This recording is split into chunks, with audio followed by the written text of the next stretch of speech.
Alright everyone, welcome back to another episode of Louie's Garage. So today we are actually working on the 147 GTA again. It's been a little while since we've actually done anything on this car because it's actually been really reliable. After changing the lower control arms, the upper control arms, the inner track rods, the tie rod ends, and CV boots, around this time last year, everything else has actually been really good on this car, so we haven't really needed to do anything. There are a few more things coming up though, which are more long-term things, so I will be filming some more episodes soon. But today I thought I might actually just show you how to do an oil change on the 147 GTA, because I realized I haven't actually shown you how to do that, and it's not as simple as you might expect. So I guess we'll show you how to do that. So the first thing you obviously got to do is to jack up the car. So normally what I do is I get my trolley jack and I put a piece of wood on the trolley jack, and I jack it up on the frame rails around about there, and that's where I found is the best place to jack up. That's where the subframe is, and there's a lot of support there, so that's usually what I do.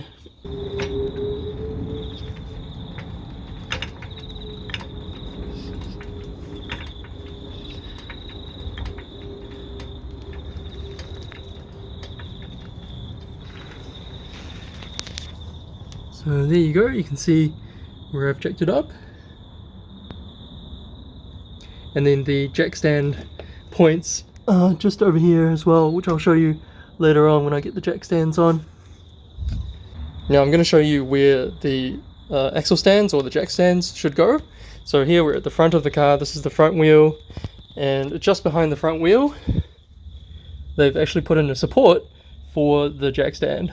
So feel free to lower this side of the car onto the jack stand, and do the same thing on the other side, jack it up and then support it on jack stands.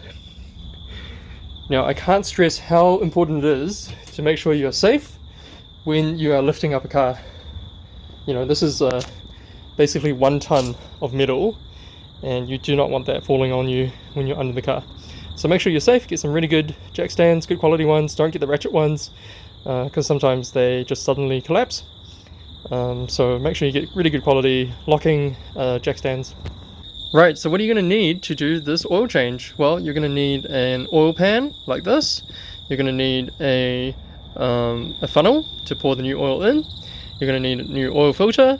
You're going to need some new oil, obviously, some rags, a bit of a toolkit. I've just got a ratchet with a 19mm socket. The 19mm is for the main subplug, and you might need a oil filter extraction tool as well. I've just got this one that spins and kind of grabs onto the oil filter, the old oil filter, and it helps to take it off.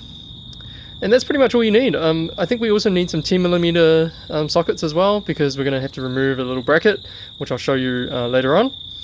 And yeah, I mean, it's actually pretty easy once you get a few tools to do your own oil changes. Okay, now that the car is lifted and on the jack stands, what I like to do is I like to run the car for a little bit. You don't need to run it for too long, maybe about 4 or 5 minutes, just to let it warm up a little bit, and that just allows you to drain the oil a lot faster, because otherwise, especially with these cars, the oil is quite thick, so you're going to have to wait quite a while for the oil to drain out completely.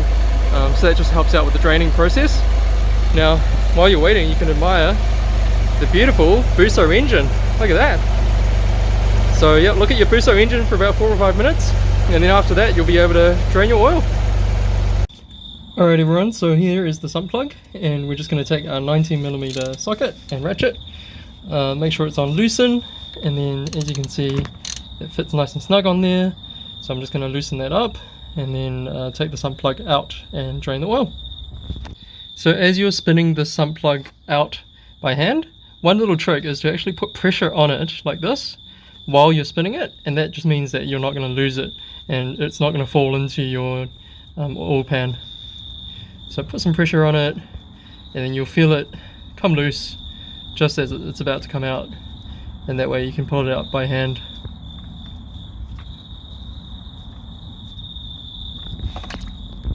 Just like that. Yep, definitely time for an oil change. Always looks pretty dirty when you do this, so I've only driven the car 3,000 Ks, but it's been 12 months, so it's definitely time for an oil change. Now these GTAs actually have a magnetic sump plug, so you'll just want to take the sump plug and inspect it. Make sure there's no, you know, big chunks of metal or anything in there. Look, this one was really clean already. There's no metal shavings or anything like that, so that just means that your engine is nice and healthy and not wearing out excessively.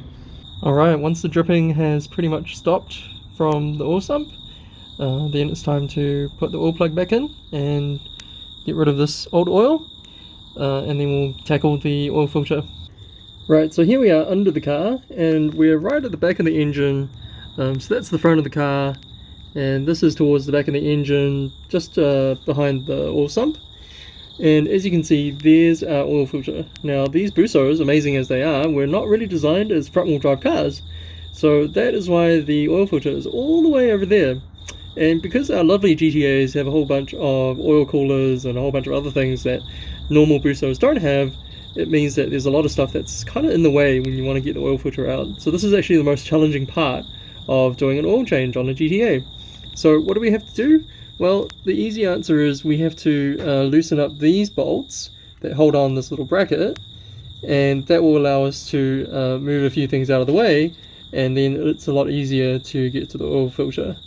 So yeah, that's what we're going to do next.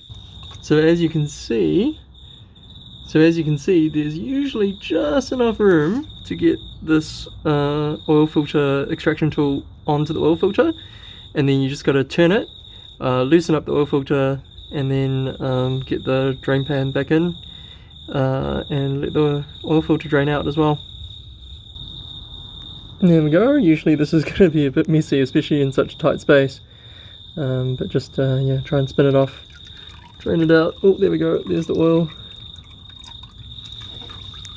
Yep, so just drain it out. It's going to be a bit messy, and then you just have to wiggle it through this little gap here, but since we've loosened up this bracket, it should be a little bit easier to wiggle it through, and then yeah, we'll put in the new filter. So yeah, you basically get it up to this point, and then you just have to kind of force it through. Yeah, it's a bit messy. If you have a better way of doing this, let me know. But so far, the only way I found is basically just to wiggle it through that gap. Awesome, so we finally got the old filter out, and here is the new one. I usually go for these OEM Alfa filters from the UK, from Alfa Workshop, just because, you know, why not? And they're pretty cheap if you order from Alfa Workshop, if you order a few years in advance as well. And you know that they fit properly, you know that everything's going to be right. So I do recommend just getting the original filter for these cars. And we're just going to put in the same oil that we put in last time, which is 10W50. Some people run 10W60, but you know, I don't really race the car or anything like that, so 10W50 seems to work well for me, no problems at all. Alright, so yeah, I've double checked that the old oil filter still has the seal or gasket, and I'm just going to lubricate the new seal with, you can just use old oil, it doesn't really matter. Just make sure that there's nothing in there apart from oil, and just go around the new gasket, and this just helps to seal the oil filter. So yep, once again we're just going to push it through the little gap if you can. It's a little bit of a challenge, I might need both hands for this actually, but yeah, you'll just need to push it through the gap there and then spin it on. Need both hands.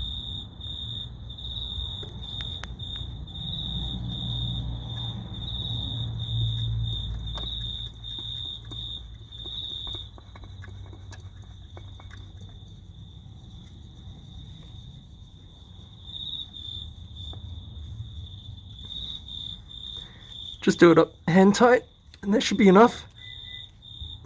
Right, so the final steps down here are to put in the bolts for the bracket, these two bolts. Make sure you've done that, and then also tighten the sump plug. So that's what we'll do now. Set on tight.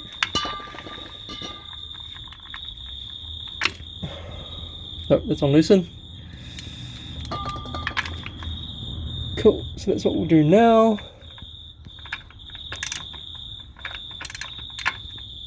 There we go. And again, you don't really need it to be super tight, just hand tight is fine. You know, we're going to check, make sure there's no oil coming out anyway, but usually there shouldn't be anything coming out. There we go, so that's starting to bite, and then you just want to just do a little bit of a turn, just hand tight is fine, and that'll be enough for the sump plug. Make sure you get rid of your old oil responsibly as well. So we're going to pour it into this old empty container and take it into our local auto parts store.